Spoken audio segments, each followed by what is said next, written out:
就是今天的文化交流，所以我们今年11月的时候也趁着就是那个罗兰巴特100年的诞辰，就是办了2场相关的讲座。那第一场讲座是那个符号帝国，然后由江浩为我们就是主讲的。那今天是第2场，由葛颖峰老师为我们主讲。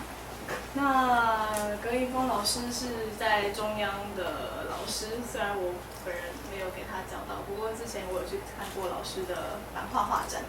老师是一个在各方面都有很多长才，就是又是艺术家，然后记者，然后也是学者这样子。那今天他为我们带来的讲题是反论罗兰巴特，是以就是罗兰巴特的反对者的立场，然后从不同角度就是看这位就是有名的学者。Alors bonjour, soyez la bienvenue à la librairie Le Pigeonnier. Le Pigeonnier est une librairie qui consacre beaucoup de son temps à renforcer l'échange culturel entre la France et Taïwan.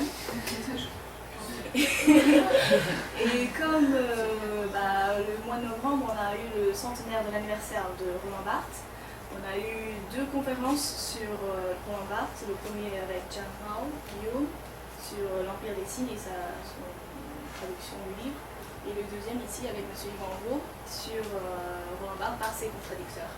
Alors, Monsieur Gros est maintenant professeur à l'Université centrale. C'était après mon temps à l'Université centrale, j'ai pas eu l'occasion de l'avoir comme professeur, mais on s'est rencontrés une fois dans une exposition de votre œuvre de gravure, je crois. Et bon, aujourd'hui, je suis vraiment très contente de finalement avoir l'occasion de vous voir travailler comme académique et de vous parler de Roland Barthes d'une autre, de l'aborder d'un autre point de vue, assez contradictoire, pour voir une autre face de cette académie. Merci. Entendu. Alors, travail académique, je vais essayer de vous proposer, non pas ce que je fais de manière académique dans les colloques habituellement universitaires, mais je vais vous proposer aujourd'hui plutôt des lectures de textes. C'est vrai sous un angle un peu particulier, puisque je vais convoquer des intellectuels qui se sont opposés, qui ont été soit des adversaires, soit des, j'ai employé le mot contradicteurs, de Roland Barthes. Et c'est une autre manière en fait d'aborder son œuvre, de l'interroger et de se demander si la lecture de Roland Barthes aujourd'hui, malgré ses différentes polémiques, est encore valable et en quoi elle peut encore éclairer notre monde contemporain.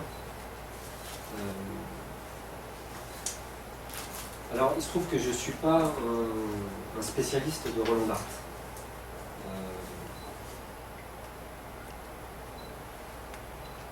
Pourtant, Roland Barthes est un auteur familier pour moi.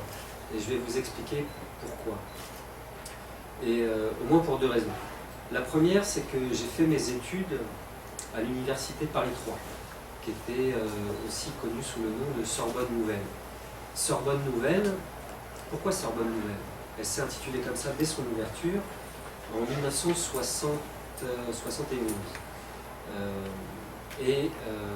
Son ouverture est liée aux événements, entre autres de 1968, de la crise sociale qui a eu lieu. Et il y a eu une scission de l'université en plusieurs facultés. Et donc la Sorbonne Nouvelle a été ouverte. Elle s'est intitulée Sorbonne Nouvelle en référence aux différents mouvements, entre guillemets, progressistes et avant-gardistes de l'époque, et notamment un mouvement dont Roland Barthes était une des têtes de file, celui de la Nouvelle Critique. Nouvelle Critique qui reprenait aussi des mots d'ordre esthétiques qui pouvaient avoir cours à propos du nouveau roman, par exemple. Nouveau roman, Nouvelle Critique, Nouvelle Vague, Sorbonne Nouvelle. À cette époque-là, donc, il y avait une espèce d'engouement pour la nouveauté critique. Donc voilà, ayant fait mes études dans cette université-là, je suis un petit peu, je suis pas un contemporain de Roland Barthes, loin de là. Je suis plutôt un héritier, pas un enfant de Roland Barthes, mais plutôt un petit-fils de Roland Barthes, puisque il y a eu plusieurs générations depuis. Certains de mes professeurs, la plupart de mes professeurs, par contre, ont été des étudiants, voire même des disciples de son œuvre, évidemment. Avant de m'en détacher moi-même, j'ai d'abord été biberonné à Roland Barthes pendant des années.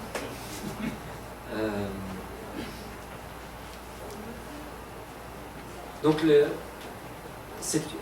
j'ai été biberonné à une œuvre qui est foncièrement originale. Elle est originale à plein d'égards. Et c'est aussi une autre raison pour laquelle je me sens proche et un petit peu légitime à faire une conférence sur lui. C'est que j'ai beaucoup utilisé ses travaux jusqu'à très récemment.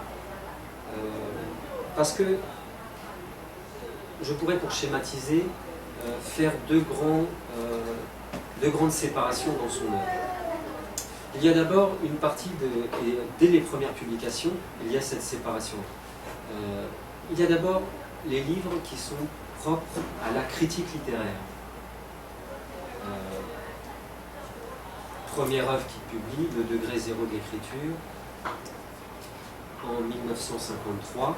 C'est une œuvre de critique littéraire dont l'objet est la littérature.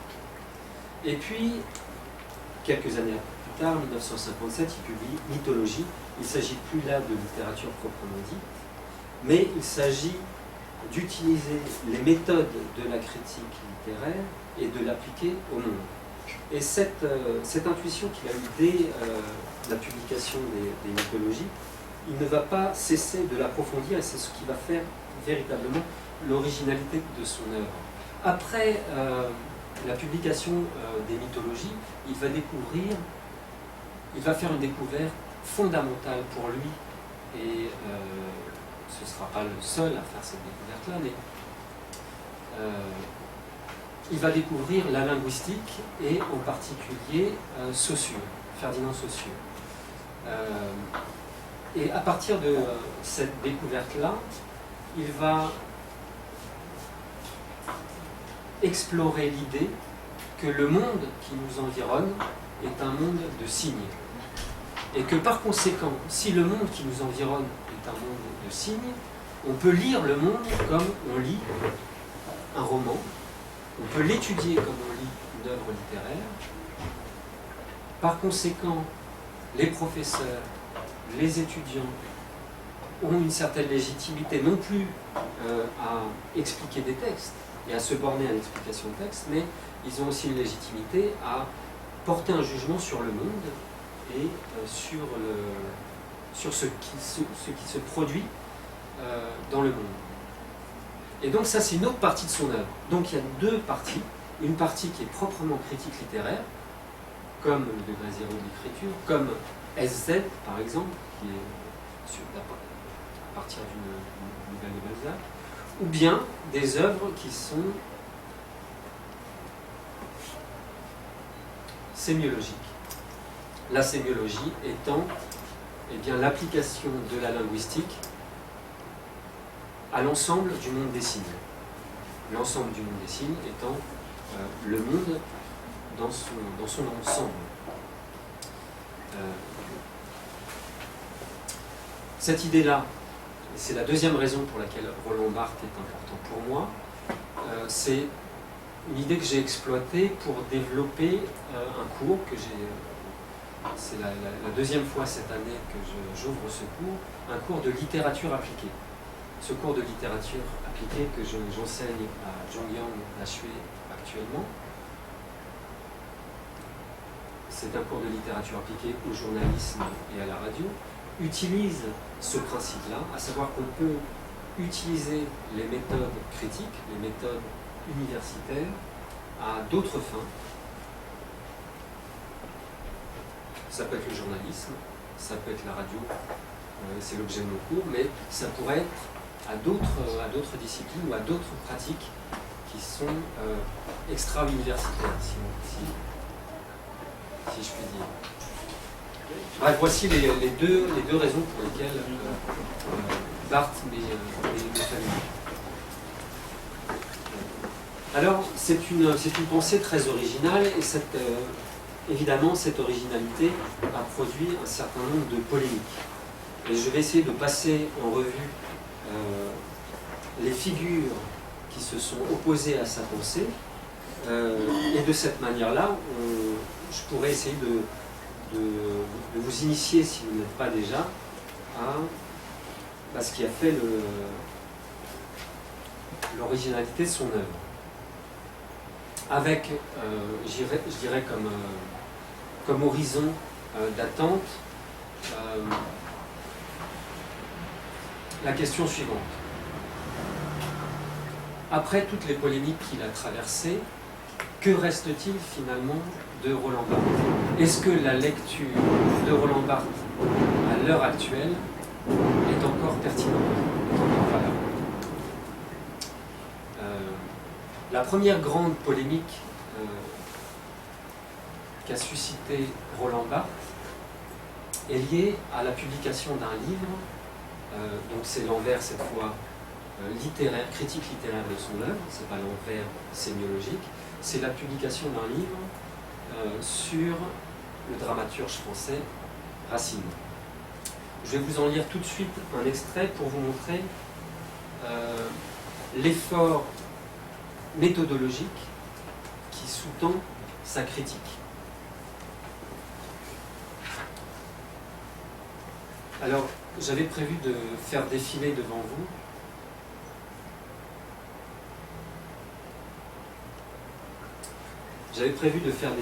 les textes de telle manière que vous puissiez suivre avec moi, parce que c'est des textes qui sont parfois difficiles. Donc je vais parler lentement. Et ma conférence ou l'espèce d'allocution que je vais vous faire ne va pas être académique dans la mesure où je vais essentiellement lire les textes et les confronter les uns aux autres. Habituellement, je commente plus que je ne lis. Avant de commenter, enfin, ou plutôt avant de vous lire sur Racine, je vais malgré tout vous lire un extrait peut-être du contradicteur le plus sévère de Roland Barthes, c'est lui-même. Roland Barthes par Roland Barthes. Et c'est lui qui m'a inspiré le sujet de cette conférence-là. Roland Barthes par Roland Barthes. Il est le premier contradicteur de son œuvre. Quand il se met en scène dans ce livre, Roland Barthes par Roland Barthes, il n'hésite pas, par exemple, à se ridiculiser.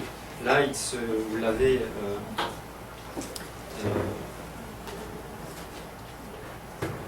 se mettant en scène lors de conférences, lors de tables rondes,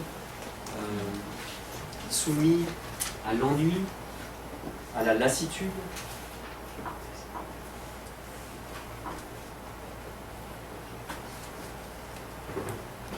Roland Barthes ne cesse donc il ne cesse pas, il se met en scène et il n'hésite pas à ironiser sur sa propre personne. Il se trouve quand ce livre sort, Roland Barthes par Roland Barthes, en 1975, Roland Barthes est déjà une star.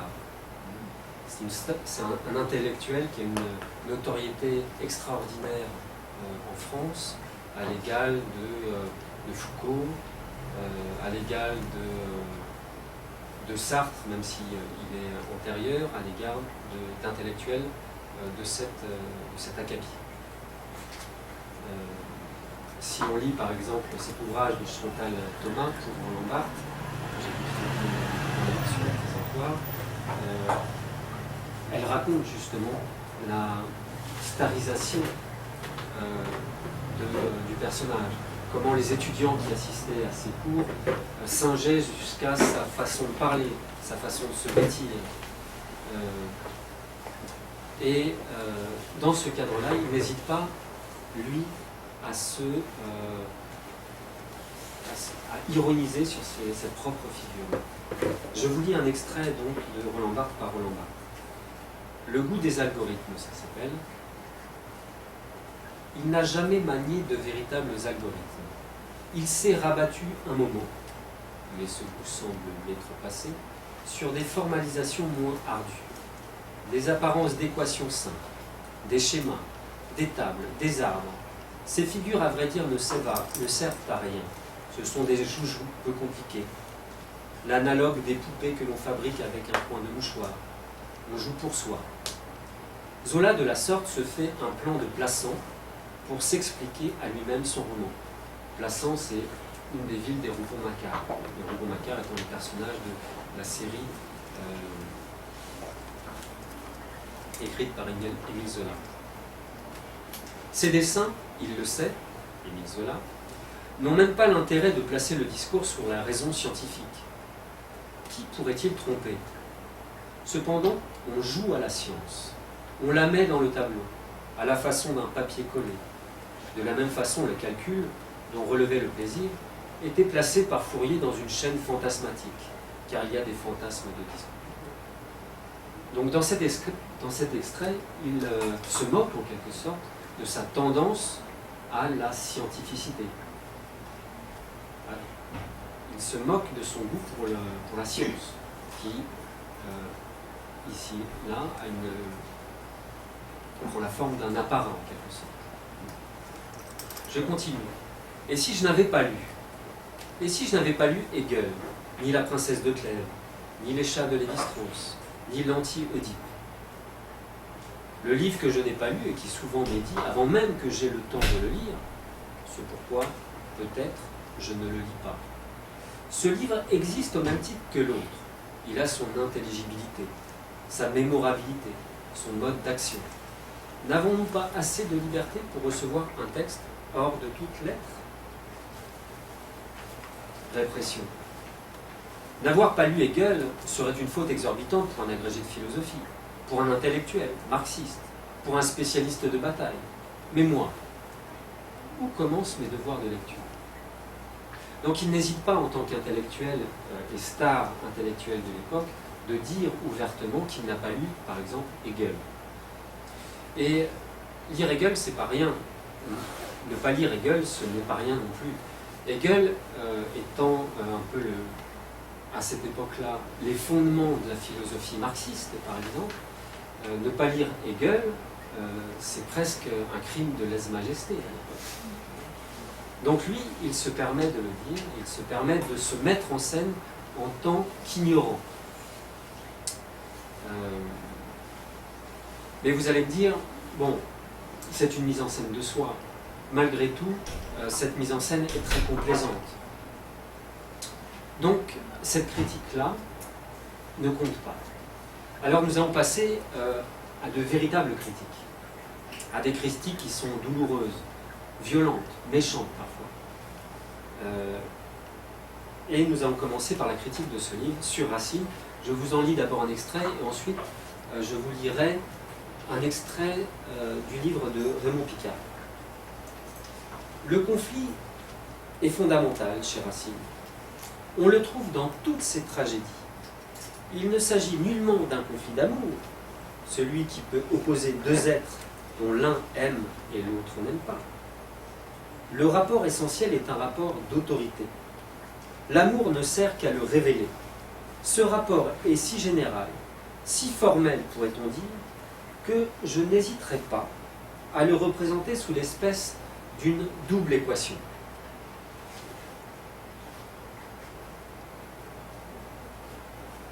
A a tout pouvoir sur B. A aime B, qui ne l'aime pas. Double équation. Mais ce qu'il faut bien marquer, c'est que le rapport d'autorité est extensif au rapport amoureux. La relation d'amour est beaucoup plus fluide. Elle peut être masquée. Athalie et Joas. Problématique. Il n'est pas sûr que Titus aime Bérénice. Pacifiée. Iphigénie aime son père. Ou inversée. Éryphile aime son geôlier. La relation d'autorité, au contraire, est constante et explicite. Elle ne touche pas seulement un même couple tout au long d'une tragédie. Elle peut se révéler fragmentairement ici et là.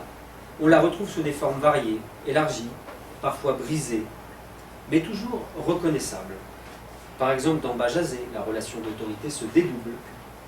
Amura a tout pouvoir sur Roxane, qui a tout pouvoir sur Bajazet. Dans Bérénice, au contraire, la double équation se disjoint. Titus a tout pouvoir sur Bérénice, mais ne l'aime pas. Bérénice aime Titus, mais n'a aucun pouvoir sur lui. C'est d'ailleurs ici cette disjonction des rôles des deux personnes différentes qui fait avorter la tragédie. Le second membre de l'équation est donc fonctionnellement par rapport au premier. Le théâtre de Racine n'est pas un théâtre d'amour. Son sujet est l'usage d'une force au sein d'une situation généralement amoureuse, mais pas forcément, que l'on songe à Amant et Mardochée. C'est l'ensemble de cette situation que Racine appelle la violence. Son théâtre est un théâtre de la violence.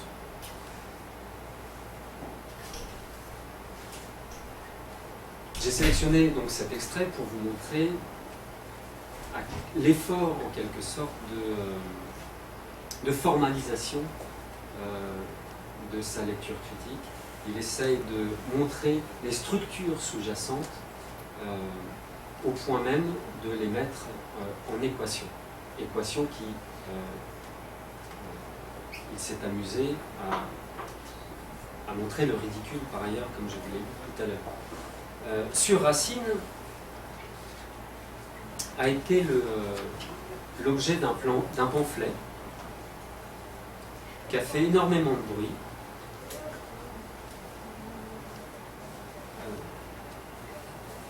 qui a été écrit par Raymond Picard et qui a été publié en 1965 et qui s'est intitulé « Nouvelle critique, nouvelle imposture ».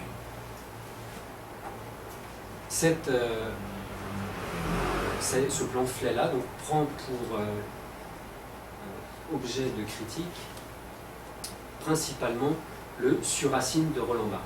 Et à travers lui, il met en cause tout le mouvement de la nouvelle critique qu'il accuse d'imposture.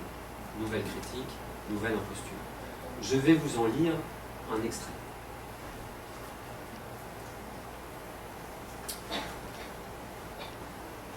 Roland Barthes,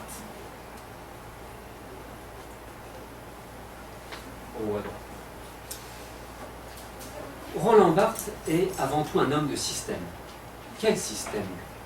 Il n'est pas toujours facile de le savoir, et l'on vient de noter l'incertitude de sa position à l'égard de la psychanalyse. Mais peu importe. Ce qui le fascine dans le système, c'est l'esprit systématique. L'éros racinien ne s'exprime jamais qu'à travers le récit. L'imagination est toujours rétrospective et le souvenir a toujours l'acuité d'une image. Toujours, jamais. Les vérités dont le critique se fait le prophète sont absolues, universelles, définitives. Un des aspects les plus irritants de ce livre, c'est la sécurité intellectuelle de son auteur. Il décide, il tranche, il a l'affirmation intrépide. Le mystère même est pour lui sans mystère. Il pénètre tout, il explique tout, il connaît tout. Il n'y a que la nuance qui lui échappe. Et il serait difficile qu'il en fût autrement, étant donné le caractère de son entreprise.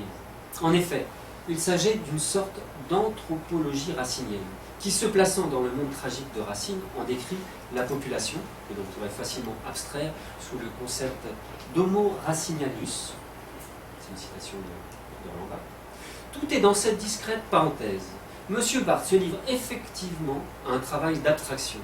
C'est dire au gré de ses besoins, et avec des contorsions intellectuelles qui ne donnent certes pas une impression de facilité, il tire des tragédies les éléments qui, convenablement accommodés, doivent rentrer, croit-il, dans son concept préfabriqué d'homo racinianus. Homo racinianus, comme c'est du latin, l'homme racinien, littéralement. Je n'ai jamais cru pour ma part à l'existence d'un tel animal. Chimérique à tout sens. Ce n'est pas la présente tentative qui me fera changer d'avis. Chacun des éléments constitutifs de ce concept devrait s'appliquer à toutes les tragédies. Le malheur est qu'il ne concerne en fait, dans la meilleure hypothèse, que 2 ou 3 d'entre elles. Il suffira pour s'en rendre compte d'examiner la relation fondamentale qu'on trouve, à ce qu'il paraît, dans toutes les tragédies. Il s'agit d'un rapport d'autorité. L'amour ne sert qu'à le révéler. On peut le représenter sous l'espèce d'une double équation. A a tout pouvoir sur B, A aime B qui ne l'aime pas. Ce rapport est certes essentiel dans le cas de Roxane Bajazet, et aussi avec des nuances dans ceux de Pyrrhus Andromaque et Mithridate Monime, ce qui fait 3 tragédies sur 11.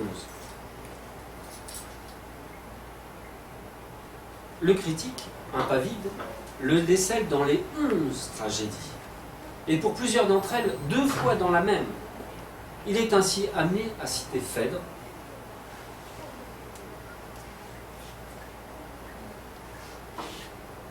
et Hippolyte parmi ce qu'il nomme les couples fondamentaux de la relation de force. Où a-t-il donc pris que Phèdre, A, avait tout pouvoir sur Hippolyte, B? La vie de Bajazet dépend entièrement de Roxane, car Amura, en partant, l'a laissé des jours de son frère arbitre souveraine. Le crédit dont Phèdre peut disposer auprès de Thésée, acte 1, scène 1, n'a rien de commun avec le pouvoir discrétionnaire dont jouit Roxane. C'est une calomnie criminelle qui causera la mort d'Hippolyte. Or, lancer une accusation mensongère est à la portée de tous, et en particulier des faibles. Quand, la mort de Thésée ayant été annoncée, Phèdre est amenée à faire à Hippolyte l'aveu de son amour, elle vient précisément lui demander sa protection. La relation de force est ici à l'inverse de ce que prétend le critique. Le critique, c'est Roland Barthes. Faut-il reprendre en détail cette curieuse liste des couples fondamentaux de la relation de force? On s'étonnera seulement d'y retrouver Mardochée et Esther avec la mention « relation pacifiée », ce qui signifie qu'Esther aime Mardochée, comme Iphigénie aime son père. Que devient, dans ce dernier cas, la double équation si pédantesquement posée plus haut? Donc voilà un extrait de la critique que Raymond Picard adresse à Roland Barthes à travers la lecture de son Sur Racine et à travers lui à toute la nouvelle critique. C'est une critique violente. Il l'accuse donc d'être pédant, il l'accuse d'être trop ambitieux, d'être jargonnant. Il l'accuse, en somme, de vanité.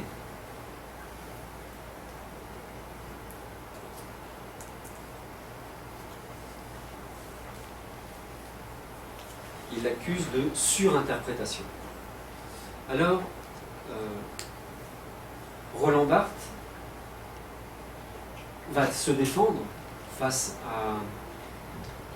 à l'impact qu'a pu avoir la publication du livre de Picard, qui a été relayé abondamment par la presse. Il y a énormément de journalistes,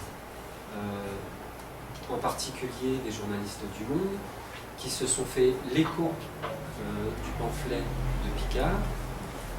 Et Roland Barthes, à juste titre, a de quoi se sentir blessé. Il répond donc à Raymond Picard et à ce qu'il représente, c'est-à-dire la critique classique, par un essai intitulé « Critique et vérité », publié l'année d'après, dont je vais vous lire un extrait.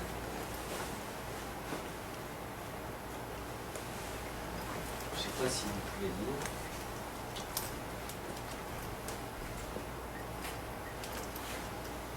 Donc dans cet extrait, il va redonner, en répondant à Raymond Picard, une définition de ce qu'est l'exercice critique et de ce que c'est aussi que la nouvelle critique.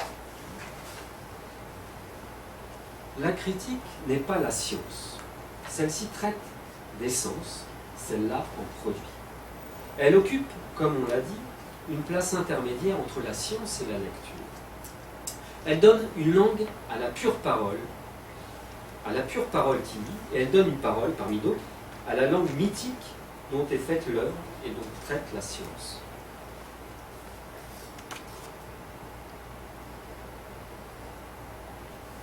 Le critique ne peut dire n'importe quoi. Ceux qui critiquent son propos Ce qui contrôle son propos n'est pourtant pas la peur morale de délirer. D'abord parce qu'il laisse à d'autres le soin indigne de trancher péremptoirement entre la raison et la déraison. Au siècle même où leur partage est remis en cause, il pense notamment à la publication de l'histoire de la folie de Michel Foucault à ce moment-là. Ensuite, parce que le droit à délirer a été conquis par la littérature depuis Lautréamont, au moins, et que la critique pourrait fort bien entrer en délire selon des motifs poétiques, pour peu qu'elle